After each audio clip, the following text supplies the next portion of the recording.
Welcome back. ಈ ದಿನ unbalanced growth ಥಿಯರಿಯನ್ನು ತಿಳಿಯೋಣ. ಆರ್ಥಿಕ ಅಭಿವೃದ್ಧಿಯ ಪರ್ಯಾಯ ಸಿದ್ಧಾಂತಗಳಲ್ಲಿ ಮತ್ತೊಂದು ಪ್ರಮುಖ ಸಿದ್ಧಾಂತವಾದಂತಹ ಅಸಮತೂಕ ಬೆಳವಣಿಗೆಯ ಸಿದ್ಧಾಂತವನ್ನು ಈ ದಿನ ತಿಳಿಯೋಣ. ಕಳೆದ ತರಗತಿಯಲ್ಲಿ ನಾವು ಸಮತೂಕ ಬೆಳವಣಿಗೆಯ ಸಿದ್ಧಾಂತದ ಬಗ್ಗೆ ತಿಳ್ಕೊಂಡಿದ್ವಿ. ಆರ್ಥಿಕತೆಯ ಎಲ್ಲ ವಲಯಗಳು ಏಕಕಾಲದಲ್ಲಿ ಏಕದರದಲ್ಲಿ ಅಭಿವೃದ್ಧಿಯನ್ನು ಸಾಧಿಸುವಂತಹ ಒಂದು ಪ್ರಕ್ರಿಯೆ ಸಮತೂಕ ಬೆಳವಣಿಗೆಯ ಸಿದ್ಧಾಂತ ಆಗಿತ್ತು. ಅದರ ಸಂಪೂರ್ಣ ಆಪೋಸಿಟ್ ಆದಂಥದ್ದು, ವಿರುದ್ಧವಾದಂತಹ ಸಿದ್ಧಾಂತ unbalanced growth theory. So unbalanced growth theory, the theory of unbalanced growth is the opposite of the doctrine of balanced growth. Investment should be made in selected sectors rather than simultaneously in all sectors of the economy. So this theory propounded by ಎವೋ ಅರ್ಶ್ಮ್ಯಾನ್ ಅನ್ನುವಂತಹ ಅರ್ಥಶಾಸ್ತ್ರಜ್ಞರು ಈ ಒಂದು ಸಿದ್ಧಾಂತವನ್ನು ಹೆಚ್ಚು ಅಭಿವೃದ್ಧಿಗೊಳಿಸಿದ್ದಾರೆ. ಇದರ ಜೊತೆಗೆ singer, ಕಿಡಲ್ಬರ್ಗರ್, ಸ್ಟ್ರೀಟನ್ ಮೊದಲಾದ ಅರ್ಥಶಾಸ್ತ್ರಜ್ಞರು ಈ ಒಂದು ಸಿದ್ಧಾಂತವನ್ನು ಬೆಂಬಲಿಸಿದ್ದಾರೆ. The concept of unbalanced growth has been popularised by ಅರ್ಶ್ಮ್ಯಾನ್ರವರು ಈ ಒಂದು ಸಿದ್ಧಾಂತವನ್ನು ಹೆಚ್ಚು ಪ್ರಚಾರಗೊಳಿಸಿದವರು ಮತ್ತು ಹೆಚ್ಚು ಅಭಿವೃದ್ಧಿಗೊಳಿಸಿದಂತಹ ಆರ್ಥಿಕ ತಜ್ಞರಾಗಿದ್ದಾರೆ. ಅರ್ಶ್ಮ್ಯಾನ್ರವರು ಹೇಳುವಂತೆ development as a chain of disequilibria. ಅವ್ರು ಹೇಳ್ತಾರೆ, ಆರ್ಥಿಕತೆಯ ಆರ್ಥಿಕಾಭಿವೃದ್ಧಿ ಎನ್ನುವಂಥದ್ದು ಸಮತೋಲನಗಳ ಒಂದು ಕಾರ್ಯ ಅಲ್ಲ, ಬದಲಿಗೆ ಅದು ಅಸಮತೋಲನಗಳ ಸರಣಿಯಾಗಿದೆ. ಅಂದರೆ ಅಸಮತೋಲನಗಳ ಒಂದು ವಿಚಾರಧಾರೆ ಅಥವಾ ಅಸಮತೋಲನಗಳಿಂದ ಹುಟ್ಟುವಂತಹ ಒಂದು ಪ್ರಕ್ರಿಯೆ ಅಭಿವೃದ್ಧಿಯಾಗಿದೆ. ಒಂದು ಅಸಮತೋಲನ ಮತ್ತೊಂದು ಅಸಮತೋಲನವನ್ನು ಸೃಷ್ಟಿ ಮಾಡುತ್ತೆ, ಆ ಅಸಮತೋಲನ ಮತ್ತೊಂದು ಅಸಮತೋಲನ, ಹೀಗೆ ಅಸಮತೋಲನಗಳ ಒಂದು ನಿರಂತರವಾದಂತಹ ಪ್ರಕ್ರಿಯೆ ಅಂತಿಮವಾಗಿ ಅಭಿವೃದ್ಧಿಯ ಸಾಧನೆಗೆ ನೆರವಾಗುತ್ತೆ ಅನ್ನೋದು ಅರ್ಶ್ಮ್ಯಾನ್ರವರ ಒಂದು ವಿಚಾರಧಾರೆ. ಅನಭಿವೃದ್ಧಿಶೀಲ ರಾಷ್ಟ್ರಗಳಲ್ಲಿ ಎಲ್ಲ ವಲಯಗಳಲ್ಲಿಯೂ ಏಕಕಾಲದಲ್ಲಿ ಹೂಡಿಕೆ ಮಾಡಲು ಬಂಡವಾಳ ಮತ್ತಿತರ ಸಂಪನ್ಮೂಲ ಸಾಧನಗಳ ಕೊರತೆ ಇರುತ್ತೆ. ಆದ ಕಾರಣ ಕೆಲವೇ ಆಯ್ದ ಕ್ಷೇತ್ರಗಳಲ್ಲಿ ಹೂಡಿಕೆಯನ್ನು ಮಾಡುವ ಮೂಲಕ ಆ ಕ್ಷೇತ್ರಗಳಲ್ಲಿ ಆದಂತಹ ಅಭಿವೃದ್ಧಿಯ ಪ್ರಯೋಜನಗಳನ್ನು ಬಳಸಿಕೊಂಡು ಉಳಿದ ಕ್ಷೇತ್ರಗಳ ಅಭಿವೃದ್ಧಿಯನ್ನು, ಉಳಿದ ವಲಯಗಳ ಅಭಿವೃದ್ಧಿಯನ್ನು ಸಾಧಿಸಬೇಕು ಅನ್ನೋದು ಅರ್ಶ್ಮ್ಯಾನ್ರವರ ಒಂದು ವಿಚಾರಧಾರೆ ಆಗಿದೆ. ಹಾಗಾಗಿ ಅರ್ಶ್ಮ್ಯಾನ್ರವರು ಅಭಿವೃದ್ಧಿ ಎನ್ನುವಂಥದ್ದು ಡಿಸ್ಈಕ್ವಿಲಿಬ್ರಿಯದ ಒಂದು ಕಾರ್ಯ ಅನ್ನೋದನ್ನು ಹೇಳ್ತಾರೆ. ಇದಕ್ಕಾಗಿ ಅವರು ಎರಡು ರೀತಿಯ ಹೂಡಿಕೆಗಳನ್ನು ಪ್ರಚೋದಿಸ್ತಾರೆ. ಅಂದರೆ ಹೂಡಿಕೆಯ ಒಂದು ನೇಚರನ್ನು ಹೇಳ್ತಾರೆ. ಒಂದು ಕನ್ವರ್ಜೆಂಟ್ ಸೀರೀಸ್ ಆಫ್ ಇನ್ವೆಸ್ಟ್ಮೆಂಟ್, ಅಂದರೆ ಡೈವರ್ಜೆಂಟ್ ಸೀರೀಸ್ ಆಫ್ ಇನ್ವೆಸ್ಟ್ಮೆಂಟ್ ಅಂತ. ಕನ್ವರ್ಜೆಂಟ್ ಅಂತ ಹೇಳಿದ್ರೆ ಒಂದೇ ಸರಣಿಯಲ್ಲಿ ಅಥವಾ ಏಕ ಸರಣಿಯಲ್ಲಿ ಮಾಡುವಂತಹ ಹೂಡಿಕೆಗಳು. ಡೈವರ್ಜೆಂಟ್ ಅನ್ನುವಂಥದ್ದು ವಿಭಿನ್ನ ಸರಣಿಗಳಲ್ಲಿ ಮಾಡುವಂತಹ ಹೂಡಿಕೆ. ಇಲ್ಲಿ ಕನ್ವರ್ಜೆಂಟ್ ಸೀರೀಸ್ ಆಫ್ ಇನ್ವೆಸ್ಟ್ಮೆಂಟ್ ಅನ್ನುವಂಥದ್ದು ಡೈರೆಕ್ಟ್ ಪ್ರಾಡಕ್ಟಿವ್ ಆ್ಯಕ್ಟಿವಿಟೀಸನ್ನು ಒಳಗೊಂಡಿರುತ್ತೆ, ಡೈರೆಕ್ಟ್ಲಿ ಪ್ರಾಡಕ್ಟಿವ್ ಆ್ಯಕ್ಟಿವಿಟೀಸನ್ನು. ಡೈವರ್ಜೆಂಟ್ ಸೀರೀಸ್ ಅನ್ನುವಂಥದ್ದು ಸೋಷಿಯಲ್ ಓವರ್ ಹೆಡ್ ಕ್ಯಾಪಿಟಲ್ಗಳನ್ನು ಒಳಗೊಂಡಿರುತ್ತೆ. ಅಂದರೆ ನೇರ ಉತ್ಪನ್ನದಾಯಕ ಚಟುವಟಿಕೆಯ ಹೂಡಿಕೆಗಳೆಲ್ಲವೂ ಕನ್ವರ್ಜೆಂಟ್ ಸೀರೀಸಿನ ಹೂಡಿಕೆಗಳಾಗಿರುತ್ತೆ. ಸಾಮಾಜಿಕ ಮೌಲ್ಯೋತ್ಪಾದಕ ಬಂಡವಾಳಗಳ ಹೂಡಿಕೆಗಳೆಲ್ಲವೂ ಡೈವರ್ಜೆಂಟ್ ಸೀರೀಸ್ ಆಫ್ ಇನ್ವೆಸ್ಟ್ಮೆಂಟ್ ಆಗಿರೋದನ್ನು ಕಾಣ್ಬೋದಾಗಿದೆ. ಸೊ ಇಲ್ಲಿ ಯಾವ ಒಂದು ಕನ್ವರ್ಜೆಂಟ್ ಸೀರೀಸ್ ಇನ್ವೆಸ್ಟ್ಮೆಂಟ್ಸ್ ಇರುತ್ತಲ್ಲ, ಅದರಿಂದ ಯಾವುದೇ ಬಾಹ್ಯ ಮಿತವ್ಯಯಗಳು ಸೃಷ್ಟಿಯಾಗೋದಿಲ್ಲ. ಬದಲಿಗೆ SOC ಅಂದರೆ ಡೈವರ್ಜೆಂಟ್ ಸೀರೀಸ್ ಆಫ್ ಇನ್ವೆಸ್ಟ್ಮೆಂಟಿಂದ ಸೃಷ್ಟಿಯಾಗುವಂತಹ ಎಕ್ಸ್ಟರ್ನಲ್ ಎಕನಾಮಿಕ್ಸ್ಗಳನ್ನು ಕನ್ವರ್ಜೆಂಟ್ ಸೀರೀಸ್ ಆಫ್ ಇನ್ವೆಸ್ಟ್ಮೆಂಟ್ಗಳು ಬೆಳೆಸಿಕೊಳ್ತವೆ. ಅಂದರೆ ಸಾಮಾಜಿಕ ಮೌಲ್ಯೋತ್ಪಾದಕ ಬಂಡವಾಳಗಳಿಂದ ಸೃಷ್ಟಿಯಾಗುವಂತಹ ಬಾಹ್ಯ ಮಿತವ್ಯಯಗಳು ನೇರ ಉತ್ಪನ್ನದಾಯಕ ಚಟುವಟಿಕೆಗಳಿಗೆ ನೆರವಾಗುತ್ತೆ. ಹಾಗಾಗಿ ಎರಡು ರೀತಿಯ ಅಸಮತೋಲನಗಳ ಸೃಷ್ಟಿಯ ಮೂಲಕ ಆರ್ಥಿಕತೆಯನ್ನು ಅಭಿವೃದ್ಧಿಯ ಕಡೆಗೆ ಕೊಂಡೊಯ್ಯಬಹುದು ಅಂಥೇಳಿ ಅರ್ಶ್ಮ್ಯಾನ್ ಹೇಳ್ತಾರೆ. ಒಂದು, unbalancing the economy with social overhead ಹೆಡ್ ಕ್ಯಾಪಿಟಲ್. ಆ್ಯಂಡ್ ಈ ಸೋಷಿಯಲ್ ಓವರ್ ಹೆಡ್ ಕ್ಯಾಪಿಟಲ್ ಅಂದರೆ ಆರ್ಥಿಕತೆಯಲ್ಲಿ ಅಭಿವೃದ್ಧಿಯನ್ನು ಸಾಧಿಸಲು ಸಾಮಾಜಿಕ ಮೌಲ್ಯೋತ್ಪಾದಕ ಬಂಡವಾಳಗಳಲ್ಲಿ ಹೂಡಿಕೆಗಳನ್ನು ಕೈಗೊಳ್ಳುವ ಮೂಲಕ ಆರ್ಥಿಕತೆಯನ್ನು ಅಭಿವೃದ್ಧಿ ಕಡೆಗೆ ಕೊಂಡೊಯ್ಯೋದು ಅಂತ.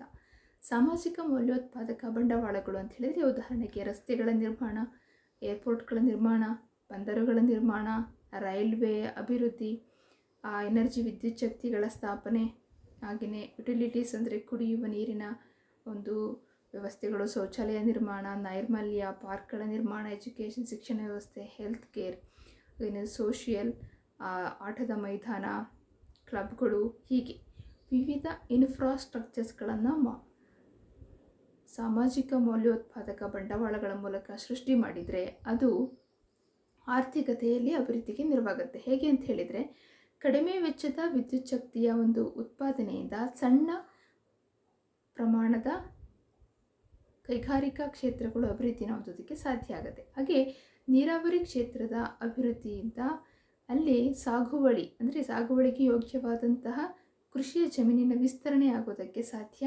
ಆಗುತ್ತೆ. ಹಾಗೆಯೇ ಒಂದು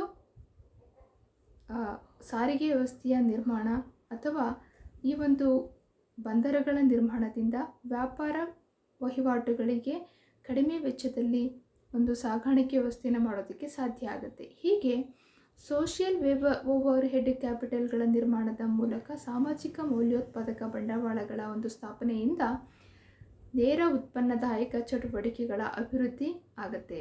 ಸೊ ಹೀಗೆ ಆರ್ಥಿಕತೆಯನ್ನು ಅಂದರೆ ಕೇವಲ ಸಾಮಾಜಿಕ ಮೌಲ್ಯೋತ್ಪಾದಕ ಬಂಡವಾಳಗಳಲ್ಲಿ ಮಾತ್ರ ಹೂಡಿಕೆಯನ್ನು ಮಾಡುವ ಮೂಲಕ ನೇರ ಉತ್ಪನ್ನದಾಯಕ ಚಟುವಟಿಕೆಗಳನ್ನು ನಿರ್ಲಕ್ಷಿಸುವ ಮೂಲಕ ಅಲ್ಲಿ ಅಸಮತೋಲನವನ್ನು ಏರ್ಪಡಿಸಿ ಅಭಿವೃದ್ಧಿಯನ್ನು ಕೈಗೊಂಡ್ರೆ ಈ ಒಂದು SOCಯಲ್ಲಿ ಆದಂತಹ ಅಭಿವೃದ್ಧಿಗಳ ಒಂದು ಲಾಭವನ್ನು ಬಳಸಿಕೊಂಡು ಡೈರೆಕ್ಟ್ಲಿ ಪ್ರಾಡಕ್ಟಿವ್ ಆ್ಯಕ್ಟಿವಿಟೀಸ್ಗಳು ಸಹ ಅಭಿವೃದ್ಧಿಯನ್ನು ಹೊಂದೋದಕ್ಕೆ ಸಾಧ್ಯ ಅಂತ ಹೇಳಿ ಅವರು ಹೇಳ್ತಾರೆ. ಹಾಗೆಯೇ unbalancing the economy with DPE, directly productive ಆ್ಯಕ್ಟಿವಿಟೀಸ್ಗಳ ಒಂದು ಸಮತೋಲನದ ಸೃಷ್ಟಿಯ ಮೂಲಕ ಆರ್ಥಿಕತೆಯಲ್ಲಿ ಅಭಿವೃದ್ಧಿಯನ್ನು ಸಾಧಿಸುವಂಥದ್ದು.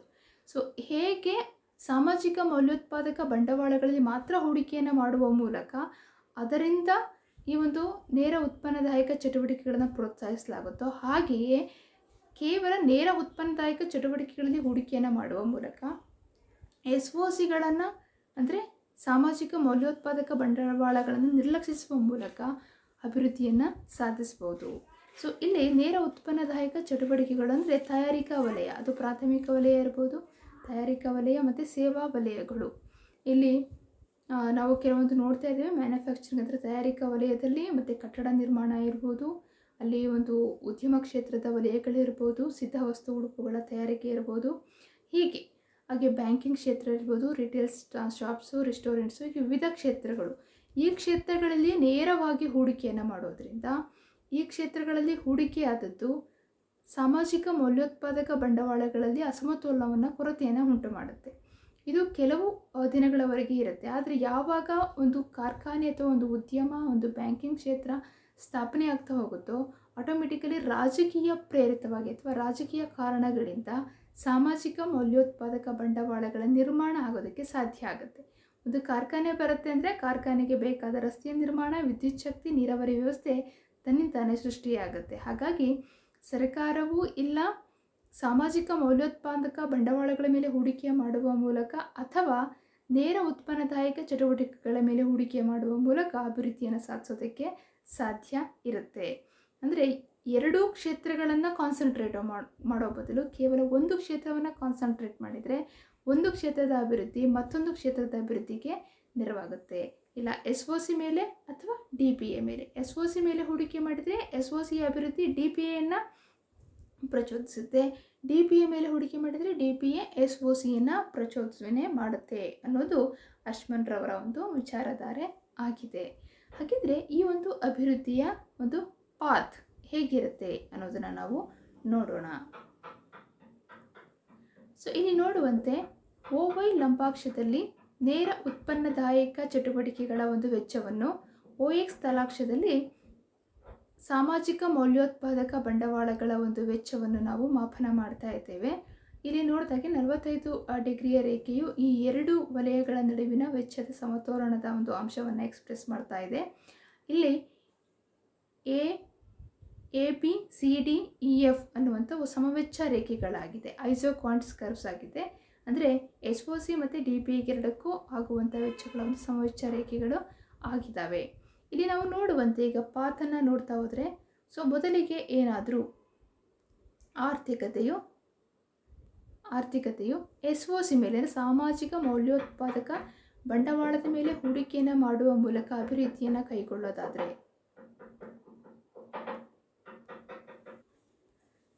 ಏನಾದರೂ ಸಾಮಾಜಿಕ ಮೌಲ್ಯೋತ್ಪಾದಕ ಬಂಡವಾಳಗಳ ಮೇಲೆ ಹೂಡಿಕೆಯನ್ನು ಮಾಡುವ ಮೂಲಕ ಅಭಿವೃದ್ಧಿಯನ್ನು ಕೈಗೊಳ್ಳೋದಾದರೆ, ಆಗ ಮೊದಲಿಗೆ ಹೂಡಿಕೆಯನ್ನು ಎನಲ್ಲಿ ಕೈಗೊಂಡು ಅದೇನು ಮಾಡುತ್ತೆ, ಪ್ರಚೋದನೆ ಮಾಡಿ ಬಿಗೆ ಚಲಿಸುತ್ತೆ.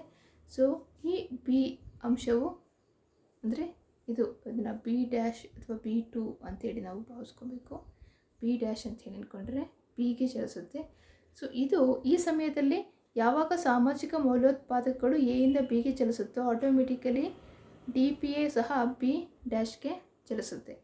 ಹಾಗೆಯೇ ಇದು ಬಿಯಿಂದ ಡಿಗೆ ಚಲಿಸಿದಾಗ ಇದು ಡಿ ಡ್ಯಾಶ್ಗೆ ಚಲಿಸುತ್ತೆ. ಅಂದರೆ ಒಂದು ಕ್ಷೇತ್ರದ ಅಭಿವೃದ್ಧಿ ಮತ್ತೊಂದು ಕ್ಷೇತ್ರದ ಅಭಿವೃದ್ಧಿಯನ್ನು ಸಹ ಉತ್ತೇಜಿಸುವುದನ್ನು ನಾವು ಕಾಣ್ಬೋದು. ಹಾಗೆಯೇ ಒಂದು ವೇಳೆ ನೇರ ಉತ್ಪನ್ನದಾಯಕ ಚಟುವಟಿಕೆಗಳ ಮೇಲೆ ಹೂಡಿಕೆಯನ್ನು ಕೈಗೊಳ್ಳುವ ಮೂಲಕ ಅಭಿವೃದ್ಧಿಯನ್ನು ಕೈಗೊಂಡಾಗ, ಒಂದು ವೇಳೆ ಆರ್ಥಿಕತೆಯು ಎಯಿಂದ ಬಿಗೆ ಅಂದರೆ ನೇರ ಉತ್ಪನ್ನದಾಯಕ ಚಟುವಟಿಕೆಗಳಿಗೆ ಹೂಡಿಕೆಯನ್ನು ಕೈಗೊಂಡ್ರೆ ಎಯಿಂದ ಬಿ ಡ್ಯಾಶ್ಗೆ ಚಲಿಸಿದಾಗ ಆರ್ಥಿಕತೆಯು ಅದು ಸಾಮಾಜಿಕ ಮೌಲ್ಯೋತ್ಪಾದಕ ಬಂಡವಾಳಗಳನ್ನು ಸಹ ಎಯಿಂದ ಬಿಗೆ ಹೆಚ್ಚಳವಾಗುವಂತೆ ಪ್ರೇರೇಪಿಸುತ್ತೆ. ಒನ್ಸಿಗೇನ್ ಅದು ಬಿ ಡ್ಯಾಶಿಂದ ಬಿ ಮೂಲಕ ಡಿಗೆ ಚಲಿಸಿದಾಗ ಅದು ಬಿಯಿಂದ ಬಿಗೆ ಮತ್ತು ಅಲ್ಲಿಂದ ಡಿಗೆ ಚಲಿಸುವಂಥದ್ದನ್ನು ನಾವು ಗುರುತಿಸ್ಬೋದು. ಹೀಗೆ ಆರ್ಥಿಕತೆಯು ಇಲ್ಲ ಸಾಮಾಜಿಕ ಮೌಲ್ಯೋತ್ಪಾದಕ ಬಂಡವಾಳಗಳ ಮೇಲಿನ ಹೂಡಿಕೆಯಿಂದ ನೇರ ಉತ್ಪನ್ನದಾಯಕ ಚಟುವಟಿಕೆಗಳನ್ನು ಉತ್ತೇಜಿಸುತ್ತೆ, ಅಥವಾ ನೇರ ಉತ್ಪನ್ನದಾಯಕ ಚಟುವಟಿಕೆಗಳ ಮೇಲಿನ ಹೂಡಿಕೆ ಸಾಮಾಜಿಕ ಮೌಲ್ಯೋತ್ಪಾದಕ ಬಂಡವಾಳಗಳನ್ನು ಉತ್ತೇಜಿಸುತ್ತೆ. ಈಗ ಯಾವುದರ ಒಂದು ಅಸಮತೋಲನದ ಮೂಲಕವೂ ಸಹ ಅಭಿವೃದ್ಧಿಯನ್ನು ಸಾಧಿಸೋದಕ್ಕೆ ಸಾಧ್ಯ ಇದೆ. ಆದರೆ ಸಾಮಾಜಿಕ ಮೌಲ್ಯೋತ್ಪಾದಕ ಬಂಡವಾಳದ ಮೂಲಕ ಅಭಿವೃದ್ಧಿಯು ಹೆಚ್ಚು ಸುಗಮವಾಗಿದೆ ಮತ್ತು ಸುಲಭವಾದ ಕಾರಣ ಸಾಮಾಜಿಕ ಮೌಲ್ಯೋತ್ಪಾದಕ ಬಂಡವಾಳಗಳ ಮೇಲೆ ಮಾಡುವಂತಹ ಹೂಡಿಕೆಯ ಒಂದು ಬಾಹ್ಯ ಮಿತವ್ಯಯಗಳು ನೇರ ಉತ್ಪನ್ನದಾಯಕ ಚಟುವಟಿಕೆಗಳಿಗೆ ಪ್ರಯೋಜನವನ್ನು ತಂದುಕೊಡೋದ್ರಿಂದ ಸಾಮಾಜಿಕ ಮೌಲ್ಯೋತ್ಪಾದಕ ಬಂಡವಾಳದ ಉತ್ಪಾದನೆ ಹೆಚ್ಚು ಪ್ರಯೋಜನಕಾರಿ ಅನ್ನುವಂಥದ್ದು ಹರ್ಷ್ಮಂದ್ರವರ ಒಂದು ವಿಚಾರಧಾರೆಯಾಗಿದೆ. ಮುಂದಿನ ತರಗತಿಯಲ್ಲಿ ಮತ್ತಷ್ಟು ಸಮತೂಕ ಬೆಳವಣಿಗೆಯ ಸಿದ್ಧಾಂತದ ವಿಚಾರಗಳನ್ನು ತಿಳಿಯೋಣ.